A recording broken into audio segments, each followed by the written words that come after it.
Known as the weakest soldier alive, he carried the alien queen 100 miles to safety. Private Jake Miller was known throughout the Terran Defense Corps as the weakest soldier alive. He could barely lift half the weight his fellow Marines could manage. His aim was poor and his combat scores were the lowest in his unit. Yet here he was on the jungle moon of Kepler 442b, carrying the unconscious form of Queen Zara of the Velithian Empire on his back. The attack had come without warning. Rebel forces had stormed the diplomatic summit where Queen Zara was negotiating a crucial peace treaty with humanity. The rebels wanted war, not peace, and they would kill anyone who stood in their way. Jake had been assigned as perimeter guard, the least important position for the weakest soldier. When the explosion started, Jake ran toward the conference hall instead of away from it. He found Queen Zara trapped under debris, her elegant blue skin pale and her breathing shallow. Her forearms were twisted at unnatural angles and her large violet eyes were closed. The 7-foot-tall alien queen who commanded respect from 1,000 worlds was now helpless. Jake pulled the debris away with strength he never knew he possessed. The queen was twice his size and weight, but somehow he managed to lift her onto his back. The building was collapsing around them and enemy soldiers were closing in. He had two choices: leave her to die or attempt the impossible. The extraction point was 100 miles away, through hostile jungle territory filled with deadly predators and enemy patrols.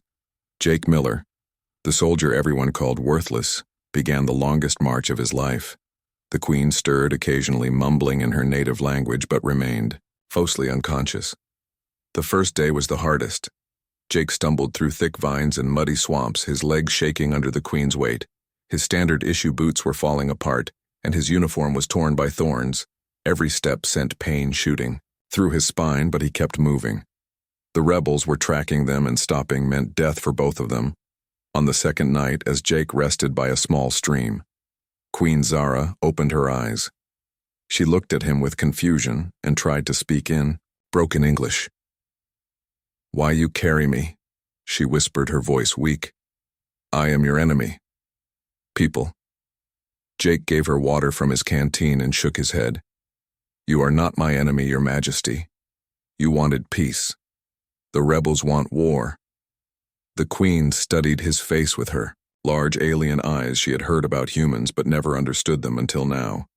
This weak little creature was risking everything for someone who was not even his own species. It made no sense according to Velithian logic, yet here he was. The jungle tested them both. Giant spider-like creatures called thornbacks hunted them at night.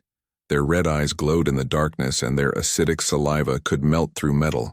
Jake had only his sidearm and a few grenades. He used them sparingly, knowing he needed to save ammunition. On the third day, they encountered a rebel patrol. Jake hid with the queen in a hollow log, barely breathing as enemy soldiers passed within feet of them. The queen's fever was getting worse and she needed medical attention. Soon Jake knew they were running out of time.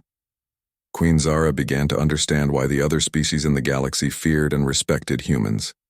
It was not their technology or their weapons. It was their stubborn refusal to give up. When any sane being would surrender or flee, humans kept fighting. They carried impossible burdens and achieved impossible goals. The fourth day brought new challenges. The jungle became a maze of deep ravines and rushing rivers. Jake had to find ways to carry the queen across obstacles that would challenge a healthy person. The makeshift rope he crafted from vines barely held their combined weight as they crossed a 50-foot chasm that night as they sheltered in a cave. Queen Zara spoke more clearly. Her fever had broken and she was regaining strength. "My people will not believe this story," she said, watching Jake tend to her wounds with his medical kit. "A human male half my size carrying me through enemy territory. Your species defies all logic." Jake smiled as he bandaged her injured arm. "Maybe that is our strength, Your Majesty. We do not know when to quit." The queen laughed, a sound like silver bells ringing in the wind. "Perhaps that is why the galaxy needs humans. You show us that impossible things can become possible." On the fifth day, they heard the sound of human aircraft in the distance. The extraction point was close, but so were the rebels. A final patrol stood between them and safety.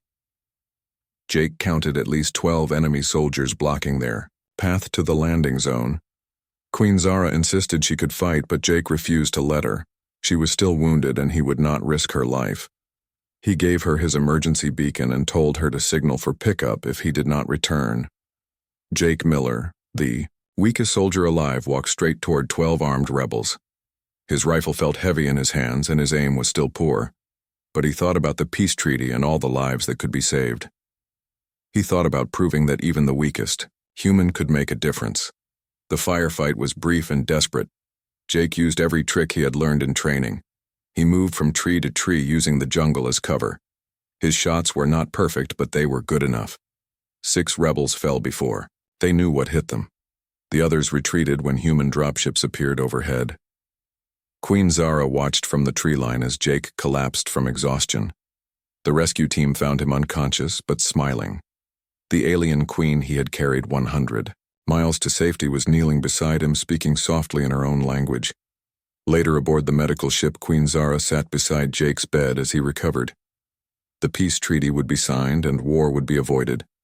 Her people and humanity would become allies. "You are not the weakest soldier alive," she told him when he woke up. "You are the strongest person I have ever met." Jake Miller smiled and closed his eyes. The weakest soldier alive had carried an alien queen to safety, and in doing so had carried 2 civilizations toward peace. The galaxy would remember this day when a human showed that strength comes not from muscle or weapons, but from the refusal to give up when everything seems hopeless. The Velithian Empire would honor Jake Miller forever, and humanity gained respect throughout the galaxy. All because one weak soldier proved that humans never quit, no matter how impossible the odds. The Queen returned to her homeworld with a new understanding of the human spirit, and Jake Miller returned to duty where he was no longer called the weakest soldier alive. Instead, they called him the man who carried peace on his back for 100 miles through hell and lived to tell about it.